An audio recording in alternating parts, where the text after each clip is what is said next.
Good afternoon, ladies and gentlemen. We are here live at the Bristol Motor Speedway. I'm Dalton Hopkins with Frontstretch.com, flanked to my right by the one and only, the Araca Menards Series racing guru, Mark Kristl. Mark, we had quite an eventful last 2 days here at Bristol. We're going to briefly go over that because we both agree, there's a lot to go over. We don't want to make this video too long, so we'll go. Football on in the background as well. So we got football. We don't want to bore you either. Tennessee and Georgia are playing right now, and I will be very surprised if they don't blast Rocky Top here in a few moments. So we'll see what happens, okay? If they do that, as a Gators fan, I hope you understand, Mark. I have to turn off the video and we have to restart this whole thing. So that is only natural.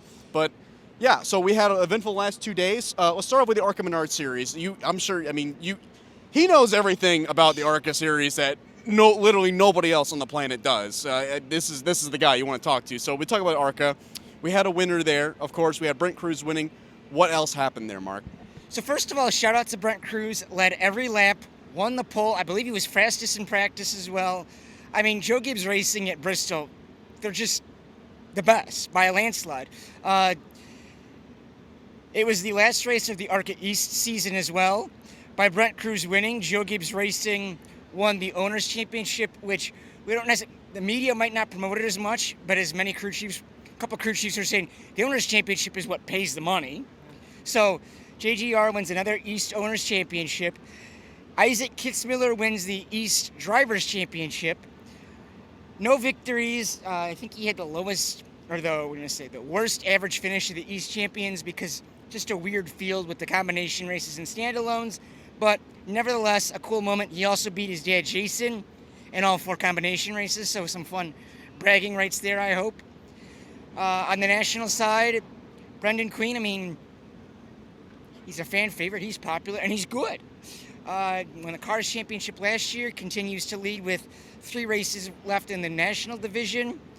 Over LeVar Scott, Lawless Allen did not compete. He is out at Venturini Motorsports, so it's, I guess you could call it a 2-horse race, but at this point it seems like it's Brendan's championship to lose. And then after Brent took his trophy and talked to us media, he then said he hoped he would see us after the truck race. Yeah, we had the truck race. That's a good segue, by the way. So, and we also broke some news there. Cletus McFarland announced he will be back in the Araca Menards series next year. We talked to Mark Rede after the race, and they both confirmed that it'll be a limited schedule next year. So look forward to that. 8 to 10 races. Hopefully every race that he's done, I feel like he's learned. He's made mistakes, but he's learned. So 8 to 10 races. He said that I think his last 50 laps were his fastest of the race. So if he can start putting these things together, lap after lap after lap, I'm not saying he'll go to victory lane, but top 10s, it's a possibility. Top 5s might be a stretch, but who knows what we'll see at the end of his part-time slate next year.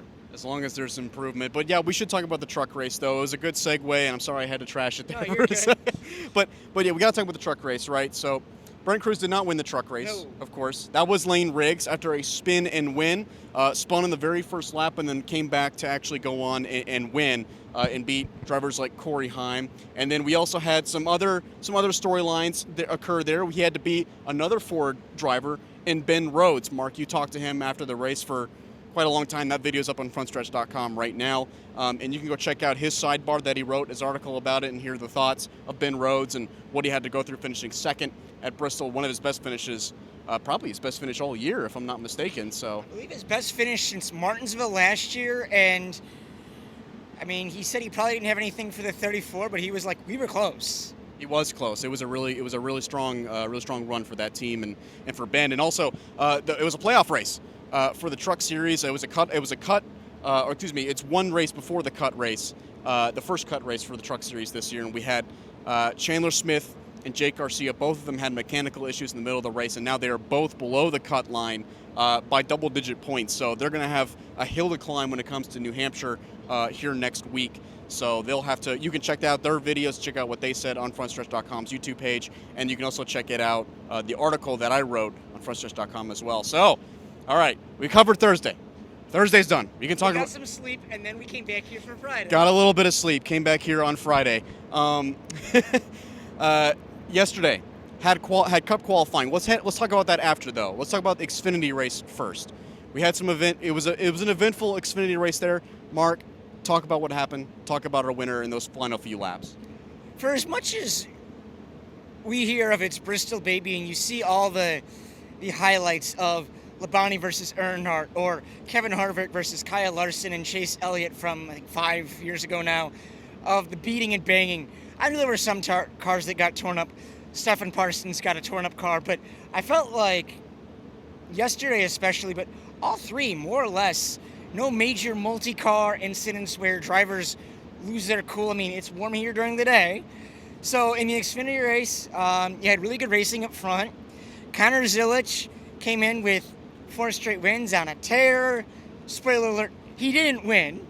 I do, Yeah. And I know Sam Mayer was really fast. So when I found out Sheldon Creed actually finished ahead of Mayer, I think with like 2 or 3 to go, Mayer was ahead of Creed. So Creed must have been on a tear that, I mean, these laps happen here quick, folks. So Creed was apparently on a tear that I missed, and Creed doesn't go to victory lane. Another runner-up finish. I believe it's his 15th. 15th, yeah.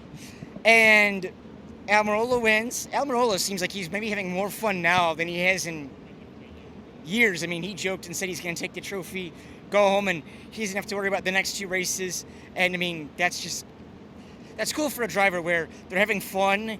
And, I mean, Ben Rhodes talked about it as well. They don't have the pressure of playoffs and rides for next year and all those things that are happening at this late stage in the season. So just going into the playoffs, Junior Motorsports, Justin Allgaier, fast car early on. He said he made some of the wrong changes. And then he said he gave credit to his crew chief, Jim Pullman. He said Jim kind of realized we're going the wrong way. They brought it back to where it was fast, but by that point, they'd already given up some track position, and other drivers had gotten much faster. Zilic posted on Twitter, X, that he's got to remind himself this place is a good result. And then you've got Mayer, Creed, really good runs by all your playoff drivers. I know Jesse Love obviously didn't finish where he would like, but he still got some playoff points. I don't think, after Bristol, I don't think we can say whoever is below the cut line, whoever is above it, is safe. Yeah, no, and there's some strong guys below the cut line right now. Jesse Love, Austin Hill among them. But then you've got we had some other stories after that as well. We had Jeremy Clements finish 9th, some underdog stories there. We also caught up with Alpha Prime Racing, both Tommy Joe Martins and Brendan Poole, who finished 10th. It's their 7th top 10 for that organization this year. Caught up with both of them while they were smoking cigars, doing their traditional cigar smoking after a top 10. So they brought that out. We got to catch up with them, and it was a really good story, some really good stuff. Brendan Poole said that this is the best he has been mentally in years. And statistics show. I mean, this is his best season since he was with Ganassi in 2017. So moving on, though, we got to move on. And you can check out that stuff on Frontstretch.com and the YouTube page, of course. But we got to move on, though. We got to talk about Cup. Let's talk about qualifying yesterday. A surprise pole sitter in AJ Allmendinger, Mark. I think everybody in the media center more or less said something along the lines of, wow, when he won it. We're talking about the playoffs because it's the round of 16 cutoff race, and here comes Allmendinger and just takes the pole. I think as we see with the playoffs, all the focus goes to the playoffs. When somebody like Allmendinger does well, everybody's jaw drops because you're not focusing on him. You're focusing on the 16 and the eliminations and, the race to Phoenix. So Allmendinger's got the pole. A lot of playoff drivers in the top 10. In practice, because they're bringing a new tire. In practice, some of the drivers were like, we didn't really think we saw enough in practice to know how the tire will wear.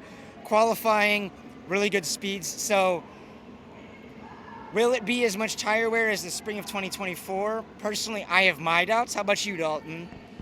Yeah, if you ask me, I think it's going to be somewhere in the middle. I don't think it's going to be like I agree. I don't think it's going to be as bad as what we saw, or as good, I guess I should say, as we saw in spring 2024. Chaotic could be the correct word. Chaotic, yeah, that's a pretty good word for that. But I don't think it's going to be like that. I think what we're going to see is a little bit along the lines of what we saw at Richmond earlier this year, in which the tire does wear. If somebody pits after about 70 or 80 laps, there's going to be a noticeable difference in speed. So I'm hoping it's something like that. I hope it's not what we saw at last year's night race, in which it really did not matter at all. Or this spring where Kyle Larson just drove away from the field. Yeah, like the night race last year where he led, I think it was like upwards of like 460 laps or something like that. It was something crazy. So he's really good here. He is very good here. There's no doubt about that. And he's got a pretty solid starting position today for tonight's race. So let's talk about that. We got to talk about our picks now. So Allmendinger on the pole, surprise pole sitter, but who else in the field, Mark, do you feel like is going to win tonight's night race? I'm really looking at the two Joe Gibbs drivers who haven't won in the round of 16, that being Denny Hamlin and Ty Gibbs. Denny's really good here. I mean, he's Denny Hamlin. He's got 59 wins. He's a Hall of Fame driver. The only thing missing on his resume is the championship. Is this his year? We're going to see. He's a strong betting favorite.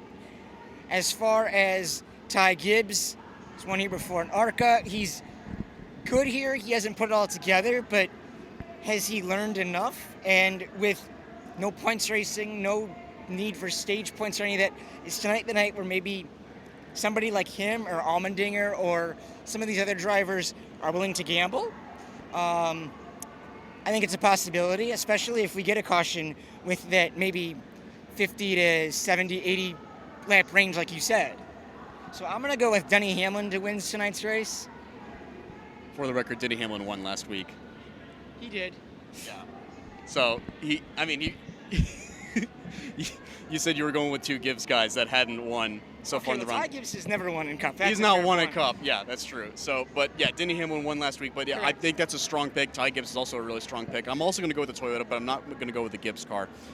I'm actually going to go with Bubba Wallace. He's starting 8th, if I'm not mistaken, tonight. It's a pretty strong run. It's a pretty strong starting spot for him, and he's got some pretty solid runs here. He's had some pretty solid finishes here, and that team has been secretly good. Like, very good. Like, he was going to win last week if it weren't for that late race caution. I feel like another win is a little bit overdue for the 23 team. I think they win tonight, personally. Larson's a good pick, too. He was going to be my pick, but got a feeling about the 23 team tonight, Mark. Well, I guess that wraps it up. Do you have any final thoughts? Hopefully it's a fun race. It's warm out during the day, but it's been cooling off at night, so we'll see, because they did practice in qualifying during the daytime. We will see if that transitions to the same amount of tire wear, the same speeds, the same people up front, or is there some change? It'd be interesting if there was some change, because I think it'll be maybe a 20 to 25 degree temperature change throughout. That could factor into it. We'll see.